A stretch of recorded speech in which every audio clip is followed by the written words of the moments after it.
कारण कौशल्याने प्रश्न केला होता की हे पती परमेश्वरा, आता आपण या पेटीमध्ये बंद झालेलो आहे, पण इथून पुढे आपली निर्गती कशी आहे, पुढे आपलं काय होणार आहे? त्या प्रश्नाला उत्तर देत असताना दशरथजी सांगतात की आपण एकाग्रतेनं, तू आणि मी दोघांनी एकाग्रतेनं त्या असणाऱ्या परमेश्वराचं, त्या रामाचं मनातून असणारं नामचिंतन घ्यायचं आणि मनातून नामचिंतन, नामस्मरण केलं तर असणारा कुठलाही भय असणारा आपल्याला राहणार नाही. या भयातून असणारी मुक्ती 100% मिळणार यात शंका नाही. परंतु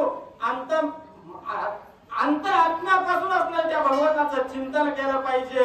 त्या दशरथाने सांगितलं की असणारं आकाश गळून पडलं तरी आपल्याला भ्यायचं काम नाही, कारण आपलं रक्षण करता तो असणारा प्रभू रामचंद्र आहे.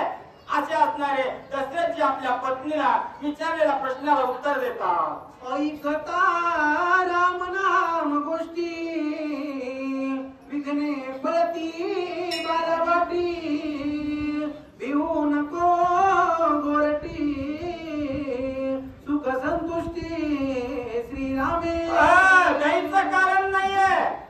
खास तर प्रभू रामचंद्राचं नामस्मरण केल्याच्या नंतर कुठल्याही गोष्टीला घ्यायची गरज नाहीये, कारण तो आपलं असणारं रक्षण करताय. सर्व काही असणारा तो प्रभू रामचंद्र आहे आणि त्याच्यावर जर दृढ विश्वास असेल, दृढ अंतःकरणानं नामस्मरण करत असताल, त्या प्रभूची सेवा करत असताल तर या असणाऱ्या आपल्या भयामध्ये, आपल्या संसारामध्ये सुद्धा कोणालाही व्हायची गरज नाही आणि घाबरायची गरज नाही. असे असणारे दशरथजी बोलतात. उदरा यावया श्री रघुनाथ निज सामर्थ्य प्रतापवंत, प्रवेशला दशरथांत नामी भावार्थ ते नित्यासी. दशरथजी सांगू लागले, कारण हे असणारं भावार्थ रामायण आहे. कशामुळे?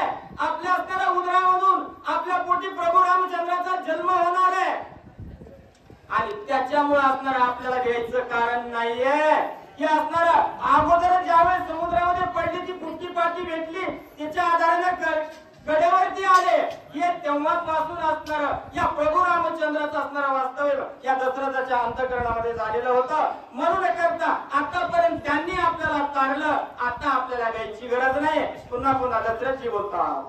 ऐसे दोघे करिता गोष्टी मिने मिना जिनुनी हाती, दोघा सहित घेऊन पेटी उठा उठी निघाला.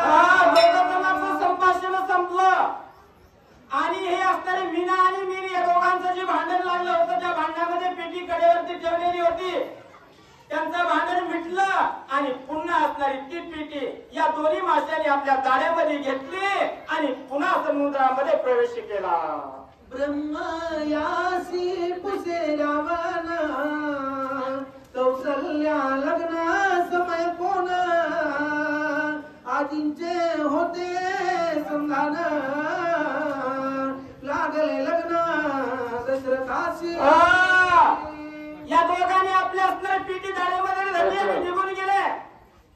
इकडे राजा रावण विचार करू लागला, ब्रह्मदेवाकडे गेला. काय राक्षसाला चैन पडत नाहीये.